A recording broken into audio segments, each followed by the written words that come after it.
Saludos mortales, amigos y hermanos en la fe. Les saluda por acá su amigo en Cristo, Amós Hidalgo Acosta. Y en esta hora vamos a hablar acerca de la Biblia hebrea. Y a manera de una lectura recomendada, vamos a estar hablando de un extracto de este libro.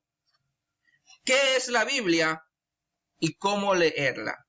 De Ángel González, 1971, editorial PPC. Así que, sin más, vamos para allá.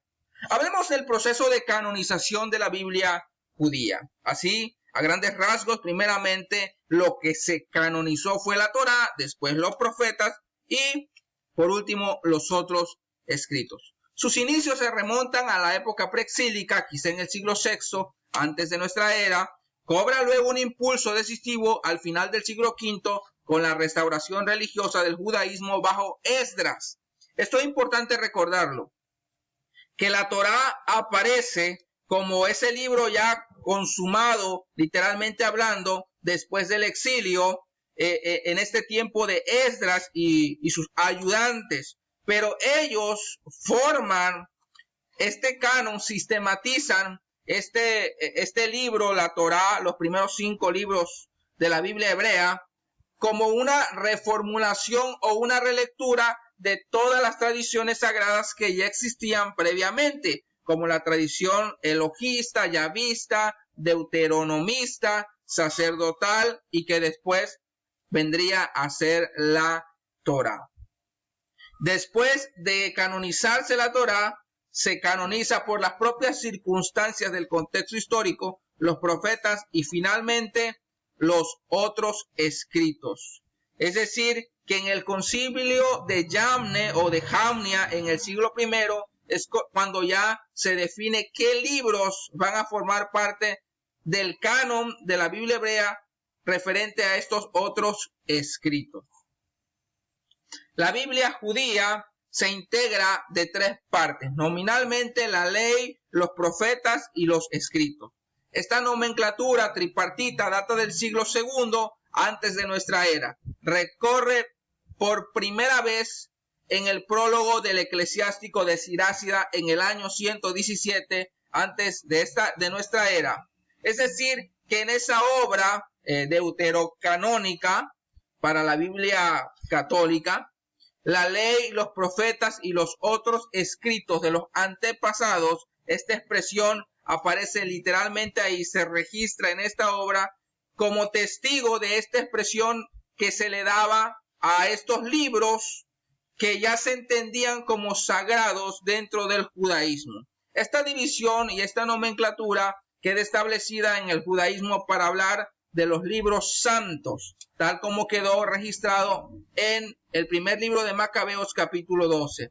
Pero también en los escritos neotestamentarios hay registro de estas expresiones. En Mateo 5 y en Hechos 28 se lee la ley y los profetas, y en Lucas capítulo 24, Moisés, los profetas y los salmos.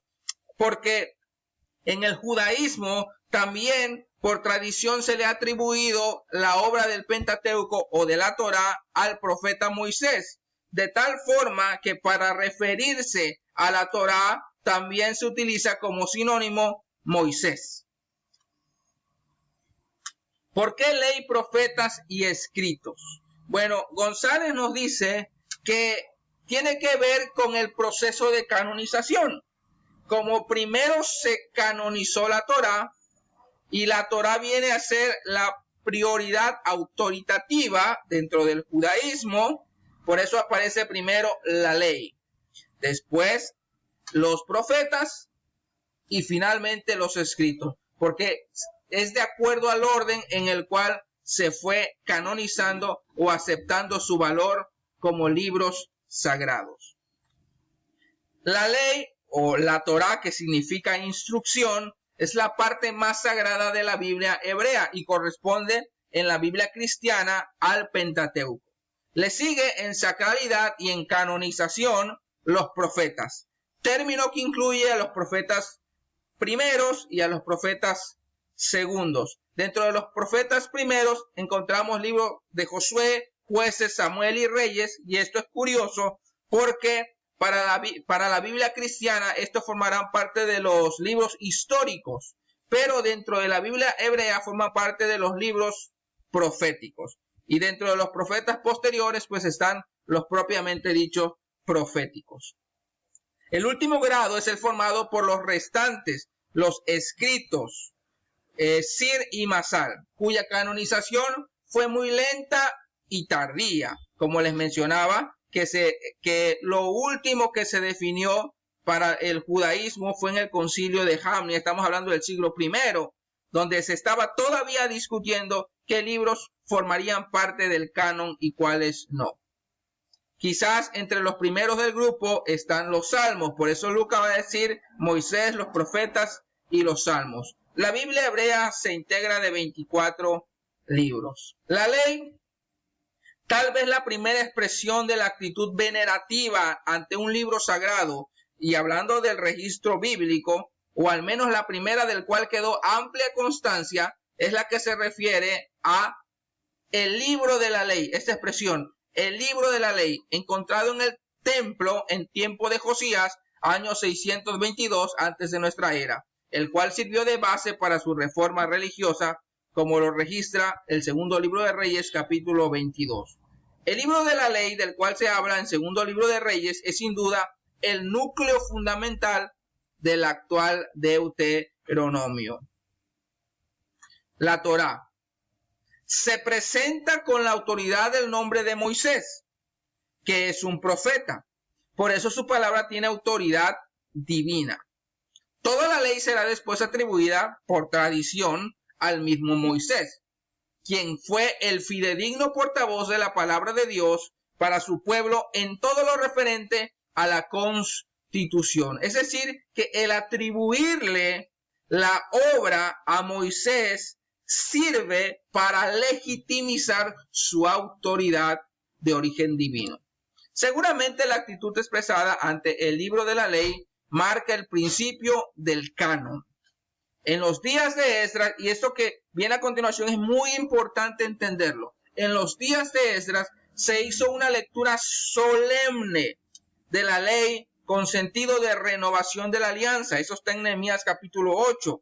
Y este acto que se llevó a cabo en tiempo de Esdras expresa que el judaísmo que se está arraigando en su identidad, que se está estableciendo, al proclamar las leyes del Pentateuco como norma de fe y vida, estaba canonizando la primera parte de su Biblia, o de lo que vendría a ser posteriormente la Biblia hebrea. Los profetas. La palabra profética tiene por sí misma ya una autocomprensión de autoridad divina, una palabra profética. La tradición fue consecuente con ese postulado al destacar que incluso la Torá venía de Dios por mediación del profeta Moisés. La palabra de los profetas vive por largo tiempo en la tradición oral.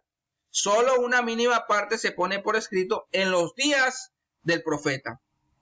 Para que los profetas pudieran ser canonizados, necesitaban pasar de la tradición oral a la escritura. Es decir, que fue de gran importancia la obra de continuidad de los discípulos de los profetas, porque los discípulos de los profetas recogen y guardan sus palabras, luego coleccionan los dichos, después surgen los libros con actualizaciones y adiciones narrativas. En muchos casos no hablamos ya de la obra de un profeta como tal, sino de una escuela de pensamiento de un profeta. Por ejemplo, el libro de Isaías, podemos decir que por lo menos se habla de 3 Isaías para esa obra. ¿Cómo se da el proceso de canonización de los profetas?